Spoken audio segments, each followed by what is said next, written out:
Hello everyone, Palites here. Welcome back to Heroes of the Storm. In today's video, we are going to take a look at the Archangel of Hope, Auriel, the newest addition to the Heroes of the Storm roster, just added to the game, what was it, 4 days ago? Something like that. Now, I will be the first to say that I'm not very good at supports. So if you're looking for like a really good support player to teach you how to play Auriel, probably not going to be me. I'm decent with her, I'm okay, but I wouldn't say that I'm going to be the best Auriel player in the whole world in any lifetime that I happen to live. I've done a few games with her on the live servers, and I've played her on the PTR for a few games, so I do have about 10 games under my belt in total. And my theory crafting video, I still think what I said there is pretty accurate, but we're going to change some of our level 7 talents around based on what we see going on in the game. So this is Auriel, and can I just say a quick thank you to anyone who plays support in Quick Match, because oh my god, how do you do it? How do you keep yourself together? That's what I want to know. Like, going into the most chaotic thing of the whole world and trying to be like, it's okay, everybody, we could do this. Here, come together. Let's work as a team. Like, I try to do that morally with my words, but trying to do it with my character is the hardest fucking thing that the world's ever seen. All right, let's just go. There is always hope. Oh man. All right, ladies and gentlemen, we find ourselves on the Tomb of the Spider Queen. Yeah, that's what the name of it is called. Today, HoTs. Our abilities. We have our Q. It's called Sacred Sweep. It's a arc skill shot in a direction, very wide arc. And you can see there's an outer area and an inner area. If we catch someone in the inner area, they basically take double damage. And we're going to take the quest talent at level 1. That's going to scale that damage up. Awesome. Our W ability is our heal. It's called Ray of Heaven, and it's pretty cool how it works. But essentially, we have to build up energy under our character. You can see it just under our health bar or down at the bottom left-hand side of the screen. We can hold a total of 526 energy. Dyslexia, it's a hell of a drug. And that will scale up throughout the game, but essentially... Please don't kill me. But essentially, we build energy with any of our abilities or damage against minions or anything like that. And then we can spend that energy on healing, which is actually really cool. I actually really like the system. Our E ability is a straight line knockback that we can use to push someone away from us, like we just used on that tracer. If they collide with a structure, they will be stunned and then take pretty much the same damage over again. They take double damage. Let's rotate down to the bottom. Auriel's trait is probably the most interesting thing about her, and where a lot of the skill with the character is going to lie. Her trait allows her to put a crown on top of a target, and this crown will generate energy for Auriel. And it's important that you use the crown on the right target. At level 7, we are going to go for a talent that is going to allow us to... get energy based off a portion of the damage that our target is taking. So maybe then it'll be a little bit better for us to give the crown to someone like Johanna. But for right now, giving the crown to a character like Sylvanas, who is going to be constantly cleaving everything and going to be able to generate a lot of energy to us, makes a bit more sense. But moving the crown at the right time is something that is very, very important, and something that's really hard to learn, actually. So for instance, if nothing is going on and all of a sudden, you know, you see an Asmodan going for a dunk that's going to hit a minion wave across the map, giving the crown to him at the point of impact on that ability and then switching it back to someone else is a very, very good idea, and is definitely the hardest part of playing this healer. The other difficult thing I would say is the fact that your heal is not targetable. It's a skill shot, so you can miss with it. I'm not going to say it's going to be super common that you miss with it, but you can miss with it. Great body blocks there. Just saved our Sylvanas, just saying. And if you do miss or you don't quite angle it right and you don't heal your whole team up, you know, that could be a little frustrating. We are going to go for Majestic Span at level 4, which is going to increase the width of our Q ability, making it easier to hit a wide area of enemies, and also easier just to get that bonus damage in the center. Give me hope, Johanna. Hope, Johanna. Hope until Auriel comes. Do you get it? Because that was the song we used to sing for Johanna, but Auriel is the Archangel of Hope. So, like, what is Johanna now, Blizzard? Oh, Spirit of Friendship. Hold on. There we go. What is Auriel now, Blizzard? Or Johanna now? Does Johanna just not give hope anymore? What do we do? Oh, don't go that way. That's not where you need to be. We can build for our W ability to have a bit of a blind incorporated with it, which I think might be a good idea for us here, since we are going up against the Butcher and against a Tracer as well. But it is going to be a little hard to hit Tracer with that. She has some pretty decent range on her abilities, which allow her to poke at her enemies quite well. Let's push this guy this way a little bit. Clap onto him. But I wouldn't say like she's a great solo laner or anything. Auriel's always going to benefit more just by having allies nearby, just because she's going to get more of an energy boost and be able to fill up that healing bar significantly faster if she has help. Looks like we do have enough to turn in. Hopefully they'll be able to turn in up top. Excuse me, I'm going to try to turn it by now. Let's go try to join our team. Now we are missing out on Soak in the bottom lane, but we don't want to give them free turn-ins either. Here's a stun on the Butcher, and we're going to switch our crown over to Medivh. Never mind, switching the crown to Sylvanas now, because Sylvanas is the one who's most likely going to deal damage in that situation. And this really is the most complex part of the character, and what will take the most time to get used to. Her stun can be really good, although it's incredibly hard to land in most situations on a target that you actually want to stun. You can see I could stun Tassadar there just because he was so close to his wall, but is Tassadar really the thing that I want to be stunning? No, I just did it because we could apply a little bit of damage to him there. We are going to go for Empathetic Link, which means the target taking damage from the enemy team will be generating a lot of energy for me to use. But again, it's kind of hard to say whether or not that's the target that I should be putting the link on. It's all... Okay. Oh, God, he died so fast. It's all situational. It's all subjective. I don't think there is a wrong and a right thing to be doing on Auriel. The most important thing is that you're doing something and that you are moving this crown around all the time just to try to get the most out of it. Now, while this team fight has been... Dude, hold on. I'm freaking out that I'm not recording my audio. Okay, I am. Thank God. I didn't have it open. I wasn't looking at it, and I was like, wait a minute. Is this real life or am I wasting my time? What's going on? While that team fight was going on, we did have our Sylvanas kind of break off on her own and start pushing lanes, and we do have the spider butts active for the team, so we do have those spiders pushing. We're going to heal myself, not with full energy, but a lot, and Tahak is going to burrow down to the bottom lane and get a pretty good gank off on me there as I was at low health. Very good situational awareness for him. Now, Greymane has been pushing top for the entirety of the game, and now that everyone is down in the bottom lane, he should be able to get a lot done. I would definitely go in werewolf form here, go in Worgen form, start pressuring the shit out of these towers. That would be definitely the best thing, because he does do that increased damage in werewolf form, and he's also going to have the disengage ready. But he's playing it safe. If he gets ganked on, he doesn't have a disengage. So is it really safe? I don't know. Let's just go join our Sylvanas again. I think Sylvanas is the best target we have for generating some energy. On the Squadron channel, we recently did a Heroes Unite, where we were trying to come up with really good combos for Auriel. Hey, what do you know? And Sylvanas Auriel actually worked out incredibly well if the Sylvanas goes for a W build, which ours is not. Okay. That's fine. No big deal. The best thing about the W build for Sylvanas is that she's going to constantly be damaging like everybody. Every 9 seconds, it feels like she's able to throw out another W, which then just cleaves to every single enemy in the area, including hero and minions, which means that we're just going to be getting a ton of energy all the time, like more energy than we can possibly spend. But I don't expect a Sylvanas to know that a week into the character's development.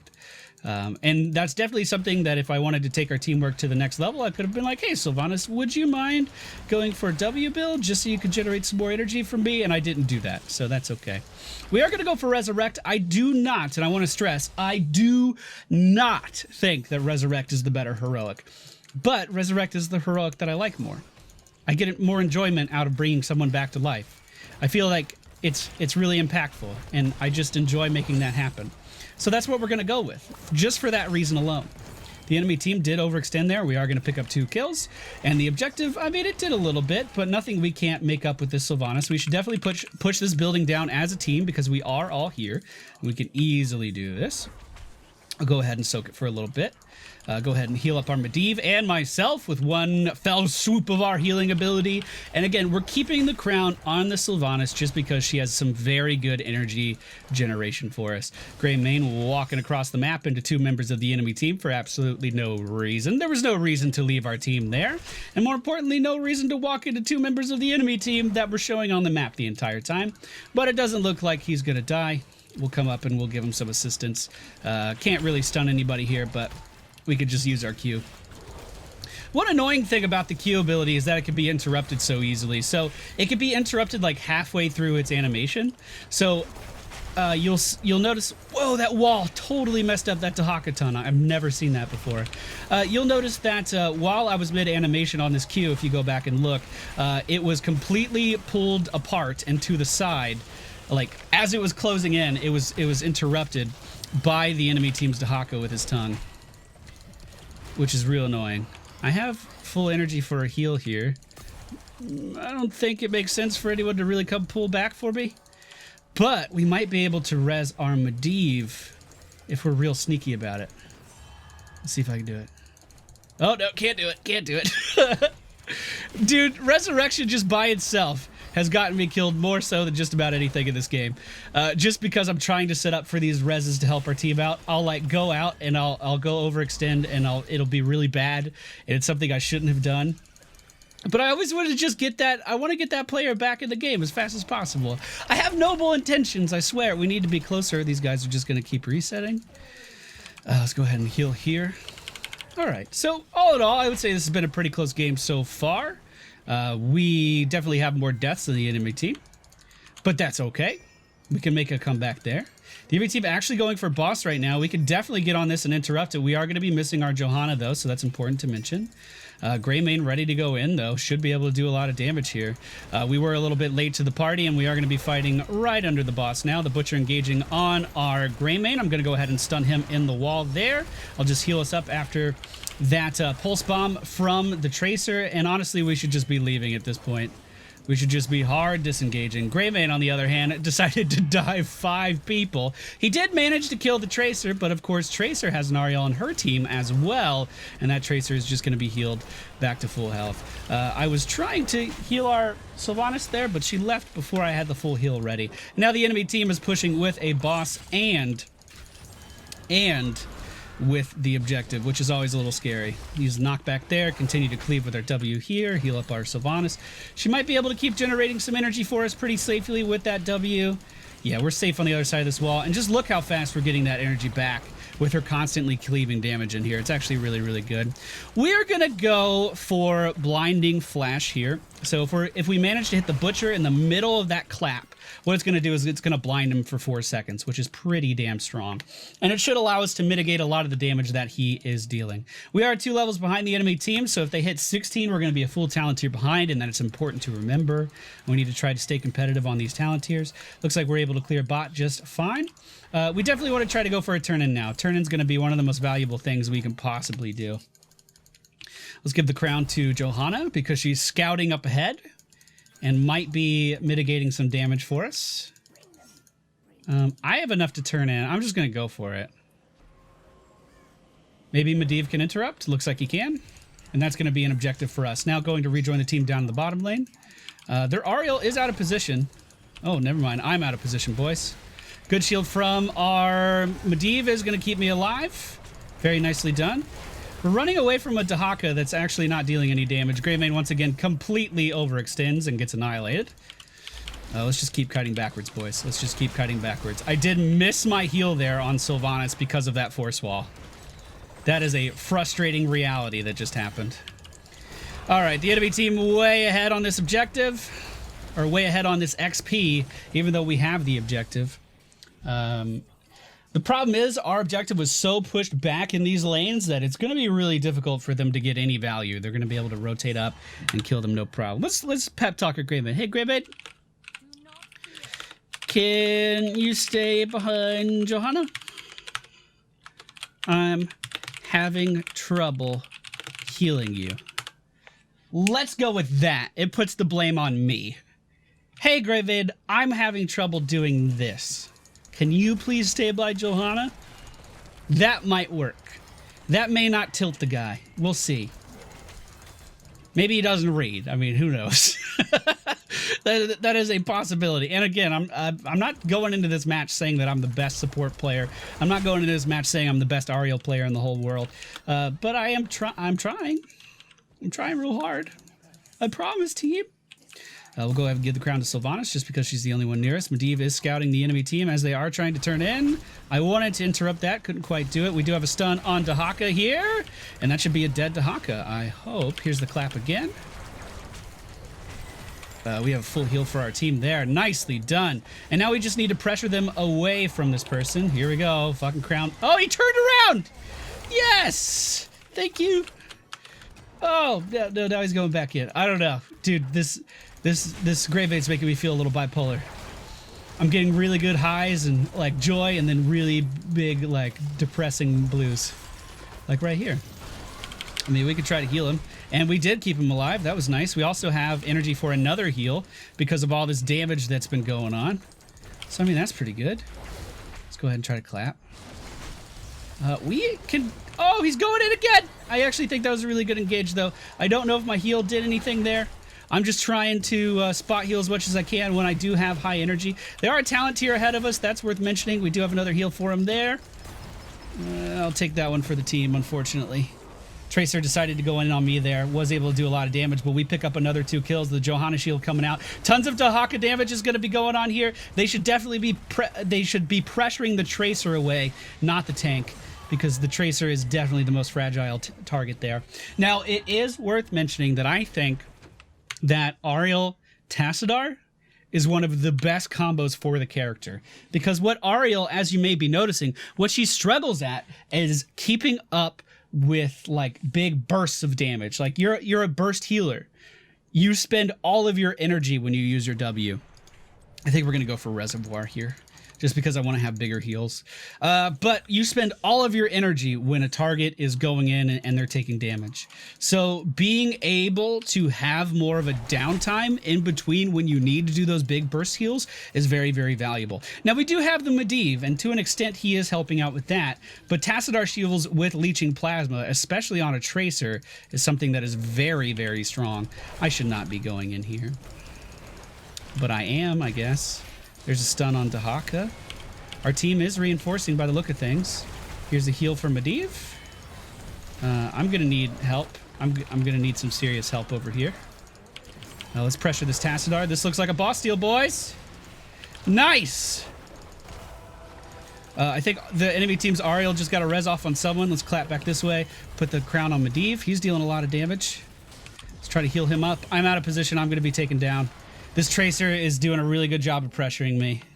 But again, like the Tassadar with the Leeching Plasma is really, really good at just stopping burst damage in its tracks and giving the other support more time to heal. In our case, as Auriel, it's giving us more time to actually generate that energy we need to, you know, instantly burst someone back up to full health. So I do think, just for the purposes of winning a game with Auriel, their team comp makes a lot more sense. You have the Tracer that can play very ballsy and probably has the crown on her all the time. In fact, I was theory crafting that this would be one of the best combos in the game for her, the Tracer Tassadar Auriel, because Tassadar Tracer allows Tracer to always be attacking. Tracer never has to stop attacking. If you guys have seen the rank win episodes with myself and Moonfair, like, Tracer can just go in all the time. I play a really good Tassadar. He's one of the few supports that I play really well, and Moonfair plays a really good Tracer, and it allows us to just be constantly aggressive and constantly attacking. Now, you add Auriel into that equation, and basically that means that Auriel's always going to have full energy, because the Tracer... Dude, everyone just left. The Tracer is always going to be completely filling up that energy bar. I think she won't even have to try to. And you can kind of see that happening here as the enemy Tracer goes in. We don't really... I need to mention that. Can we focus the Tracer when she jumps on me, please? Because the Tracer's going in, we're not reacting to that really at all. and then she's able to just add a ton of damage and a ton of pressure to me. And unfortunately, we haven't really been in a position where I can use my resurrection one time. I'm completely caught out here. We do have a heal, but I don't know if it'll be a... Oh, let's stun him there. Then take the portal. Take the portal again. Clap. Tracer's coming in. I'm as good as dead. The team is leaving me with Tracer again. Oh god, please, please team. I don't even know who my crown's on. I don't even... Oh god. Please. Please fucking peel for me. Oh my god, what the fuck? Alright, we're gonna go with Shield of Hope because I fucking need it. Greymane decided to dive way the fuck over here while that entire thing was going on. Let's bring our Sylvanas back. I'm going for the res team. I'm going for the res. I got her. Did I die for it? I hope not. There's a knockback on Tracer. Oh my god. I need energy. I need energy so bad. I need energy so bad. I just shielded myself. There's that. Okay, I'm fucking leaving. Oh my god, that got so real. That got so real. Jeez. Thank you for the shields. I didn't spell any of that right, but fuck, man. That was so hard. Good lord. Okay, so Greymane's back alive. We rezzed our Sylvanas. Sylvanas is good to go. I had a heart attack. I don't know how people play supports, man. It's the most stressful thing I've ever done in my entire life. I'm going to try to turn in. We have enough to do that, and we should pressure it now that we have the advantage. Actually, Dahak is res, so he's going to be right back in here, isn't he? The enemy team does not have enough to turn in, and we don't have our Sylvanas, so this is not something we should actually be engaging on. Let's knock that Tracer back into our team. This Polybomb is looking good, boys! This Polybomb's looking real good. We have to crown someone who's taking damage. It's going to be Medivh. Here we go. And let's just go ahead and try to keep him alive. It's looking pretty fucking solid. I kind of wish the Greymane wouldn't leave right now, because we... Okay, never mind. We don't have res. Let's heal up our Sylvanas. Let's give crown to Sylvanas. She should be able to cleave for a lot of energy here. Here's the shield that we talented for at level 20. Hopefully it pays off and mitigated all of that pulse bomb damage. I'm going to instantly res this Medivh. He needs to come back. We need Medivh back. All right, and we have a heal for our Johanna now, and a clap! Oh, Medivh died again, but he was able to set up another kill. Crown for Sylvanas here, because she can generate more energy than anyone else. We have another heal. Sylvanas still going in. Sylvanas still going ham. Here's a knockback on that Tahaka. It messed up his tongue. It messed up his tongue. Here we go. Here we go, boys. We're doing it. We're doing it. We're living the fucking dream. There's the, there's our... Okay, there's the heal for Johanna as her Undying or Unbreakable or whatever kicks in. But my god, they're mitigating through so much as well. They're able to stay alive through so much. It's that Tassadar, man. The Tassadar is the secret to their success right now. He's adding so much survivability to their entire team. But we were able to get the objective at some point. That means someone just kind of skirted off by themselves. What do you know, it was Greymane. I don't think I can save Johanna here. We'll put the crown on her just because she'll be soaking up a lot of damage.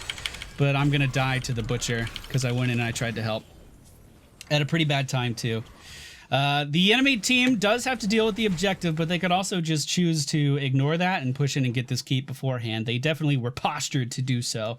At some point, our core took 40% core health that I didn't even notice. These have been some like crazy intense fights we have going on. We have a bonus 375 health added to our reservoir, and again, that just means that we're going to be healing for that much more if we are able to fill up our energy. Although this has been an incredibly stressful game. A hyper-aggressive team. This is a bad engage. This engage just lost the game, I think. I'm not up. They knew that, and they walked into a 4v5. Or 4v4. I guess Tassadar was up here. So it wasn't as bad as I thought, but it was still... They were caught blindsided, and they were just completely taken out. Now, I can go res one of them. The options are Sylvanas and Greymane. I could potentially res one of them. We don't have any distractions on the map that would actually allow me to get close enough. The enemy team is going to be turning in for their objective, and I don't really think we have the means to stop them. I am going to try to get our Sylvanas up. I'm going to try to inch forward for it. Yeah, this is why I didn't want to go super ham. If the Butcher sees me, he can hard engage on me, and then I don't have a backup plan. But here we go, we're getting her. They got boss, we have Sylvanas. And then we need to heal her right away. All right, let's go deal with top. They are definitely going to turn in and have that objective going right now. Johanna should be totally fine. I don't think the Butcher should be able to stop her at all. Medivh is making his way back to the base. We definitely have to defend this or we're going to lose the core. And there we go. The enemy team did finally turn in those butts there. Oh, dude, such a stressful character. Like, I don't know how people play supports and stay mentally stable. I don't get it. Talking for the enemy team is looking a little low. As you can see, the Butcher is pressuring me at the top of the screen. I'm casting all of my shields. I'm casting everything I can to stay alive. Good portal from Medivh is going to allow me to get out. And we are going to pick up 2 kills. Now, our Johanna did die. And our Greymane, once again, dived the fucking backline of the entire team again. Our Greymane is just going way too hard. I'm not the kind of person who likes to point fingers at others, but when I do play as supports, you do often see... or I often see when I play supports, mistakes a lot more clearly that our team is making. If Greybane knows I've been having a hard time healing him throughout this fight, this whole game, and the 9 deaths should be a pretty clear indication of that. If he knows I'm having a hard time keeping him alive, then he just quite simply needs to play a bit more timidly. If he is used to that hyper-aggressive play style, I can totally understand why it would be a difficult shift. But at a certain point, you gotta keep yourself alive, and he hasn't quite picked up onto that yet.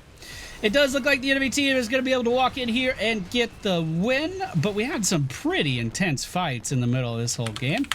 And like I said at the start, I'm not the best Auriel player, I'm not the best support player, so I don't really think I was going into this match expecting to win it.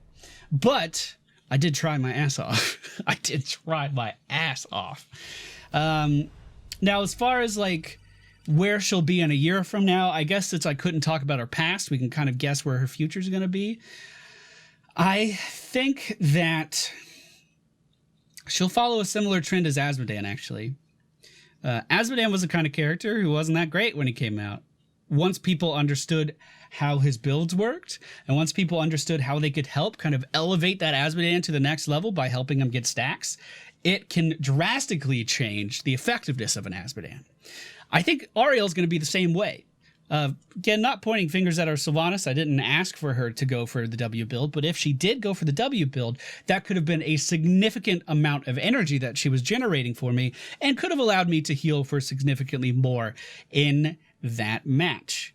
Assuming I could actually spend the energy fast enough. That was one of the things we ran into in our testing with the Auriel Sylvanas strategy. It was like, I was playing with Kai, and her energy was filling up so fast that she couldn't actually spend it. Which is, I mean, that's a good problem to have, right?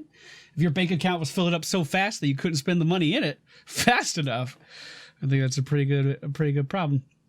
But the build I went for today: Increasing Clarity, Majestic Span, Empathetic Link, Resurrect, Blinding Flash, Reservoir of Hope, and Shield of Hope. I suppose you could argue that the Crystal Ultimate would have saved people a lot when the Butcher engages on them, or...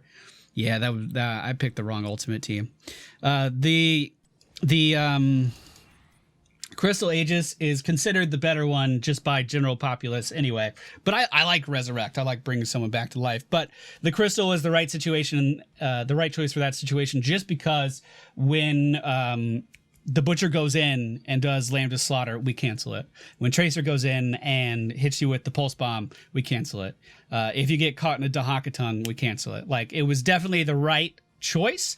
And when you have a Greymane that's diving as deep as ours was, constantly trying to just go in and die, the Crystal Aegis can lock him in that stasis and make it so he doesn't take damage, at least for a moment. Now, this can disrupt, the general pathing of your team, like, because most people will try to save themselves when they're getting low, so they could back up, use a blink if you're playing Tracer to get into a better position, and then you just kind of put them in a stasis off to the side and it's wasted. So you kind of have to work with your team a little bit on it, but it definitely would have been the better ult in today's match. Anyway, thank you all for watching. I hope you enjoyed. Up next, we're gonna have the General of Hell himself, Azmodan, one of my favorite characters, but he was just nerfed, so it's going to be a little weird. Thank you all for watching. I hope you enjoyed, and I'll see you all next time.